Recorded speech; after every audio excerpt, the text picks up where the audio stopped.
Estamos ao vivo, seja muito bem-vindo, muito bem-vinda. Dá uma aquecida hoje, parece que quando a gente faz assim, aquece o nosso coração, é impressionante isso, eu não sei te explicar. Seja muito bem-vindo, estamos ao vivo de novo aqui e nós vamos continuar nossa maratona sobre Jesus, né? Visto por um leigo. E ontem a gente falou de um tema pesado, né? Ontem a gente falou sobre perdão, e como é difícil. Depois da live de ontem eu refleti muito sobre perdão e a quantidade de coisas que eu carrego ainda, né? Que eu tenho que perdoar os outros e principalmente que eu preciso me perdoar também. Quantas coisas que a gente acaba descontando em outras coisas. E é um perdão interno. Então, ontem é um tema mais duro, mais pesado mesmo, porque é difícil perdoar. Meu Deus, a gente tem uma dificuldade muito grande, assim, né? Falar é fácil. Quando a gente vai mexer lá dentro, lá no nosso coraçãozinho ali, que a gente vê tanta coisinha ali, tanta sujeira ali, e está segurando de besteira, né? Então hoje a gente vai falar de um tema leve, né? Eu nem vou falar que é para equilibrar, porque eu, Pedro, não acredito muito em equilíbrio, né? Eu não sou uma pessoa equilibrada, né? Eu gosto muito de falar de balanceamento, né? Às vezes, quando eu estou fazendo muito uma coisa, eu vou lá e tento balancear e fazer com outra, mas nunca estou equilibrado, tudo certinho, em todas as áreas, todas as coisas. Estou sempre balanceando. Quando dou uma abusada de uma coisa, eu dou uma balanceada. Então, ontem foi um tema mais pesado e hoje vai ser um tema muito leve. Hoje é um tema gostoso, hoje é um tema libertador e leve, e fácil, que é a oração. Eu acho que a oração é um bônus que a gente não usa, né? Quando a gente tinha, sei lá, um joguinho de carrinho, de competição de carro, é como se eu tivesse um botão de turbo lá que eu nunca tivesse usado para o carro dar uma impulsionada para ser mais rápido, né? Tá naquela chuva e o guarda-chuva fechado, cara, tá ali na minha mão, eu posso usar o que eu quiser, quantas vezes eu quiser. E eu fico tomando chuva desnecessariamente, eu fico passando frio com uma blusa para me esquentar e não uso essa blusa, né? Sei lá, eu acho tem um bônus muito grande que a gente tem. De repente tá com cólica, tá o remédio lá e a gente não toma. E o remédio tá lá, e o remédio é infinito. Ou com dor de dente. Então, a oração, ela é libertadora, ela é leve, ela é gostosa e a gente devia exercitar a oração cada vez mais, cada vez mais.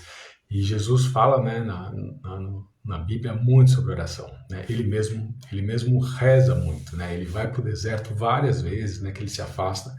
E é engraçado porque ele não precisa rezar. Ele é Deus, né? Então ele já tem ele é um pedaço de Deus, ele é filho de Deus, ele tem a conexão. Só que na passagem dele aqui pela Terra, ele foi humano em tudo, né? Ele chorou, ele ficou triste, ele ficou com fome, ele teve dor, ele suou sangue, né, no final, lá no Getsemane. Então ele foi exemplo de tudo. Inclusive ele foi batizado, né? Não precisava nem ser por João Batista. Ele é Deus, por que ele vai batizar, né? E ele foi batizado, né? Então ele fez todas as etapas para nos ensinar como fazer. E ele rezava muito, muito, né? Quando a gente começa a analisar as passagens, ele está sempre orando. Até antes de cada milagre, ele pede ao Pai.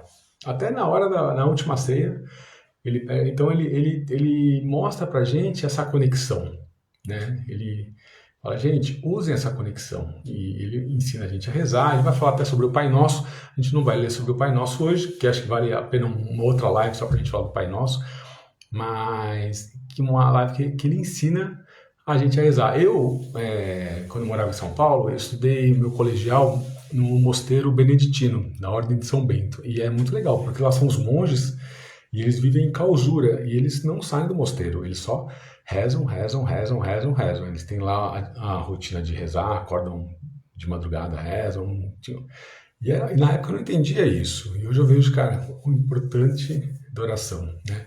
A importância que tem a oração. E trazendo para o nosso mundo aqui, para o dia a dia, a gente que é pai, né? Ou mãe, ou tio, ou vó, é tão gostoso quando um filho nosso chega pra gente e vem conversar de alguma coisa que está passando com eles, né? Alguma coisa que está apertando o coração deles, ou de algum projeto que eles têm, ou de algum medo, ou de algum receio, ou de qualquer coisa. É tão bom, né, quando chamam a gente para uma conversa íntima, só você e o seu filho, só você e sua filha, ou sobrinha, ou neto, ou uma pessoa que você estima muito. E eu vejo assim, e a gente é muito pequeno aqui, né? Muito ralé. Isso já é muito bom para o pai, né? Um pai limitado como a gente. Agora imagina para Deus, né? Como deve ser legal para ele a hora que a gente chega para ele e fala: Deus, vamos conversar, né? Porque na verdade ele sabe de tudo. Só que quando a gente abre esse canal com ele, assim, e eu vejo por mim, acho que a gente faz muito pouco isso, muito pouco. Essa semana eu passei aqui em frente a uma igreja evangélica aqui em Braga, né, em Portugal. E uma igreja que eu tinha muita curiosidade de ver. Aí tava lá, horário, sei lá, acho que era às 15 horas, e era pertinho do horário, ia ter um encontro, uma reunião, um culto, alguma coisa assim, não sei o que que era.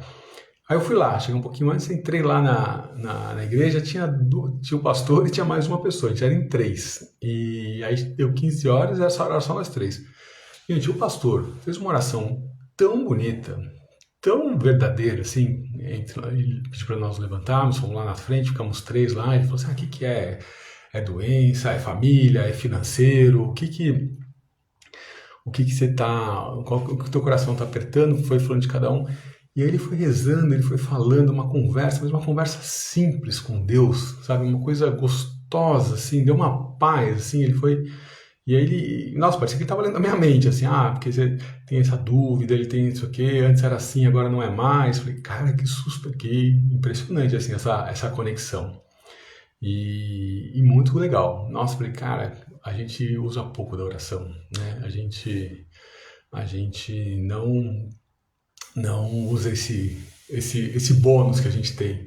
E eu vejo em todas as religiões, né? Eu vejo, sei lá, num templo budista, né? O pessoal meditando, se conectando.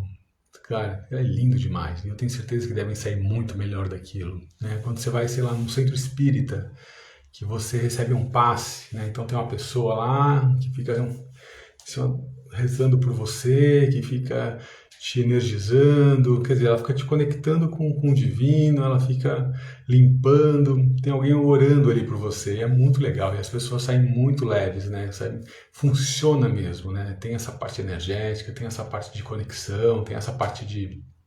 Então, sei lá, na igreja católica que as pessoas sentam ou para rezar um terço, ou para fazer uma oração mais fervorosa, em lugares também saem renovados, saem aliviados, saem transbordados. Então é importante, né, essa oração. E a passagem que a gente vai ler hoje, Jesus fala um pouco da oração, fala da importância e fala dessa conexão com o Pai. E fala, ó, cuidado, não vai fazer igual os pagãos, eu acho, os publicanos, que vão na igreja, gritam e mostram que estão rezando. E falou, vai para o quarto, escuro do seu quarto e chama o Pai. Desculpa. E o pai, ele sabe o que você precisa. O pai te vê quando está escondido. E é muito legal. E ele incentiva isso. Conversa com o pai, né? E eu, do ponto de vista de pai, uma coisa, minha filha levanta na sala e começa a falar na frente de todo mundo, não sei o quê, é uma coisa. Se ela me chama no quarto e fala, pai, isso aqui tá me machucando, isso aqui tá me preocupando, ou eu tô muito feliz com isso, ou tô em dúvida, é completamente diferente, né? Quando você vê, se ela estivesse na sala, na frente de todo mundo, dos tios, parecia um teatrinho. Quando ela vem um a um, né, funciona muito. E é muito legal, né?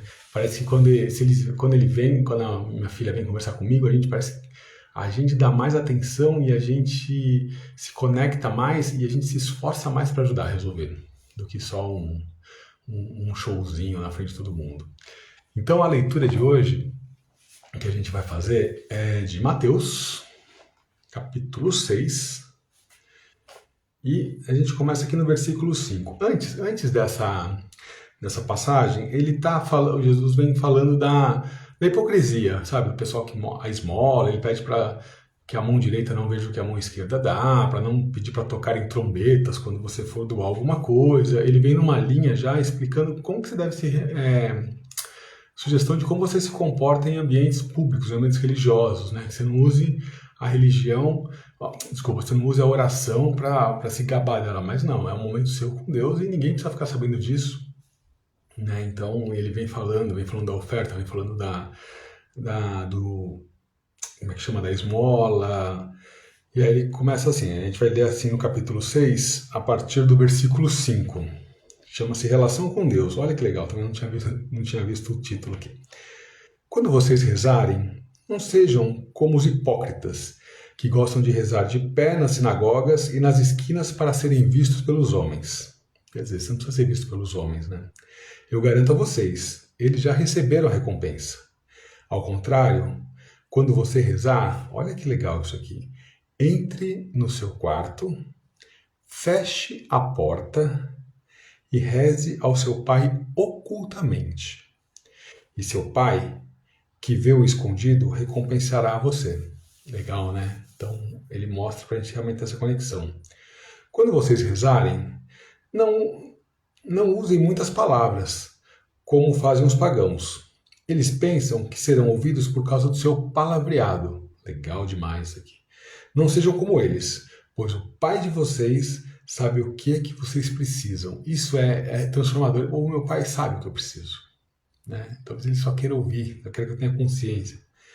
Ainda que eu faça o pedido. E aí, depois disso, a partir do capítulo 9, ele começa a ensinar a rezar o Pai Nosso, que é uma oração linda, né? E a gente pode fazer um dia só para falar do Pai Nosso. Mas é muito legal essa parte da conexão, né? Fecha a porta, os outros não precisam ficar sabendo, né? E eu tenho comigo uma coisa que eu acho muito legal, assim, eu acho, né, que Deus faz o seguinte com a gente, isso aqui não tem nada a ver, tá? É Pedro. Quando eu começo a rezar, quando eu começo a falar, Deus vai lá e desliga o som, ele põe no mute, só fica me olhando lá e dá uma cheirada no meu coração, assim, sabe? Acho que tudo que eu falo, ele desliga, bota o fone, eu tiro o fone e aí ele vai no coração, né? Então, eu faço um exercício, assim, de justamente isso, de não ficar, ai, meu Deus, não sei o quê, você, a glória eterna, nananã. Cara, ok, assim, Pai, com muito medo, Pai, estou muito feliz, Pai, eu estou muito preocupado, Pai, eu preciso de uma ajuda, porque é isso que o meu coração está gritando. E às vezes, até a gente, olha que louco, né? Às vezes a gente tem dificuldade de saber o que a gente quer. Às vezes a gente tem dificuldade de saber o que está gritando lá no coração, o que está queimando lá dentro, né? E a gente fala, ai meu Deus, muito obrigado pela minha vida, pelas minhas filhas. Estou lá desesperado pelas minhas filhas, muito obrigado pela minha família, né? Cara, e não é aquilo que meu coração está gritando. Meu coração está, eu tenho que tomar uma decisão e eu estou muito seguro, né? Pai, me dá um sinal, me ajuda, o que eu faço? A hora que eu...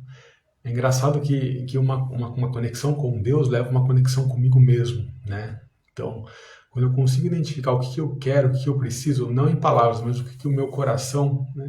Se Deus desligasse o som e fosse lá no meu coração, o que ele...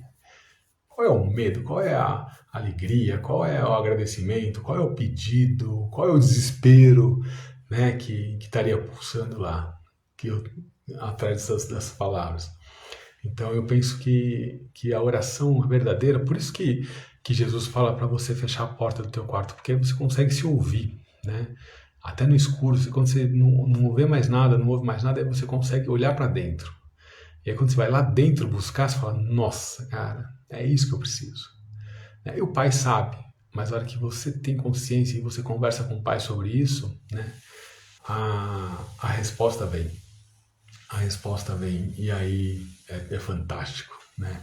E assim, eu como pai, eu me alegro demais quando uma filha vem conversar comigo, de forma íntima, só os dois, e ela fala de algo realmente relevante, não vem falar de baboseira, ou vem falar uma coisa para conseguir outra.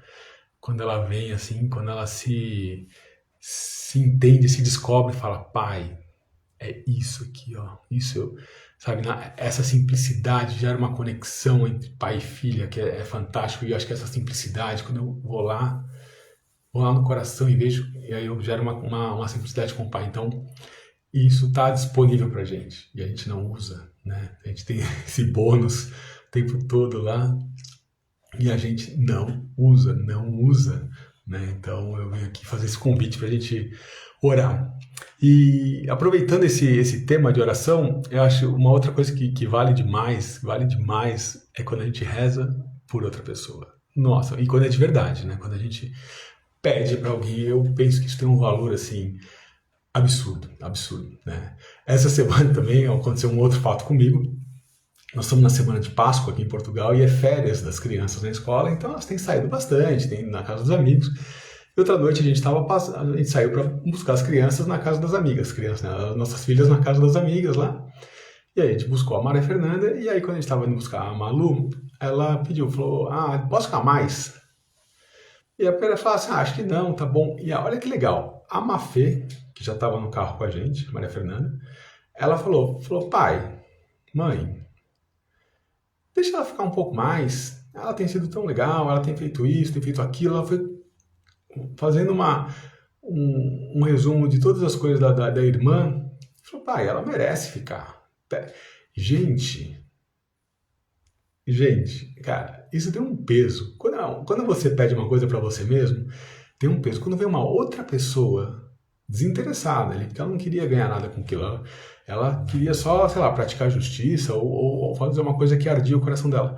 E ela colocou os motivos da irmã. Aquilo tem um peso tão grande. Eu falei: "Nossa, é verdade, cara. Ela fez isso, fez aquilo outro." E não é a própria, ela não está advogando em causa própria. É uma outra pessoa testemunhando sobre ela, né? Cara, na hora, a Bia e eu falamos: "Então tá, né? Não tem o que fazer, cara. Tá certo." Né? Então, como é importante, né? E como funciona a gente interceder, a gente rezar, a gente pedir de coração, né? Por outra pessoa. Então, hoje, esse tema leve, gostoso, né? Eu convido a todos a gente a praticar realmente a oração, a exagerar na oração, não tem problema nenhum, nenhum, nenhum. Na verdade, a gente vai treinando, né? A gente vai aprendendo a orar, aprendendo a ouvir o nosso coração e a conectar com o coração do Pai. Então, e agora, e também pedir pelos outros, pela enxergar a dor dos outros e também conversar com o Pai sobre a dor dos outros. Então, gente, fica esse convite, vamos rezar muito. Tem uma frase que fala: "Ora que melhora." Eu uso ora e ora, que eu acho muito legal, independente, como sempre, da religião, do credo, do que acredita, do que não acredita. Não, cara, conexão com o divino, com os anjos, com os santos ou com o Deus, com a energia, com o universo. Gente, a gente se conectem, cara. A gente está perdendo uma grande oportunidade, né? Jesus fala muito, e Jesus não é que ele fala para a gente rezar, ele reza, ele sai, ele vai pro deserto, ele fica sozinho, ele entra no quarto e fecha a porta, e ele reza. Então vamos seguir o que o mestre disse, vamos fazer oração e usar esse bônus, né, que está aqui e a gente não usa, né? É igual um pai que não é procurado pelo filho, fala: "Filho, eu tô aqui, cara, a hora que você quiser, né? Vem conversar comigo." Né? Então, gente, fiquem com Deus, um excelente dia e amanhã, se Deus quiser, estamos de volta aqui para mais uma live. Um abraço.